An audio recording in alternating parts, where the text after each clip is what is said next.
नाम लेता है, दीप जलाता है, दीप दान करता है, जल दान करता है और धूप दान करता है।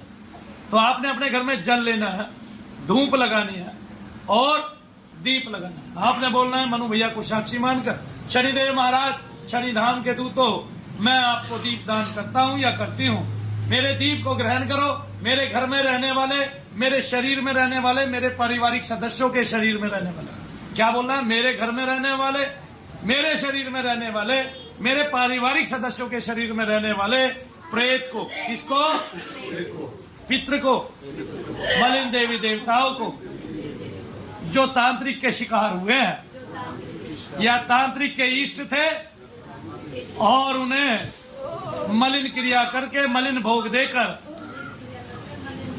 हम पर भेजा गया है, उन सबको शक्ति विहीन कीजिए, भक्ति विहीन कीजिए, तंत्र विहीन कीजिए, उनको संबंध विहीन कीजिए, स्थल विहीन कीजिए, स्थल सहित अग्निमुख में समाहित कीजिए, अपने दीप में समाहित कर लीजिए और इसी रूप में उनका भोग स्वीकार कीजिए।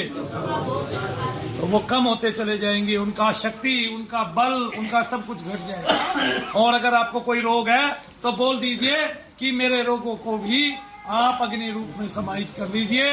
हे शनिदेव महाराज, मुझ पर करुणा कीजिए, कृपा कीजिए, मेरे परिवार को सुरक्षित कीजिए चारों ओर से। आप देखेंगे धीरे धीरे उसका बल लगेगा।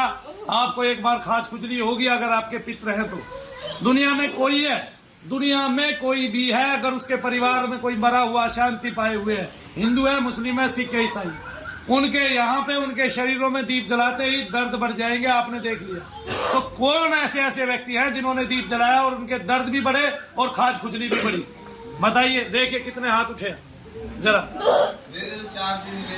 हाँ जी, 4 दिन खुजली रही ना, 4 दिन खुजली रही, ऐसे सबके अनुभव रहे। तो कोई कैसा भी व्यक्ति है तो देखो, आपको खुद को पता चलता है कि मैंने दीप दान किया, मेरे घर में खुजली हो गई सबको और सबको दर्द बढ़ गए, तो कितनी उसकी बात है। करके सीखने को मिला, पता चला कोई क्रिया हमने की, उसका फल है और फल निश्चित है। आपके पितृ जैसे ही मुक्ति पाएंगे, आपको लाभ मिलेंगे।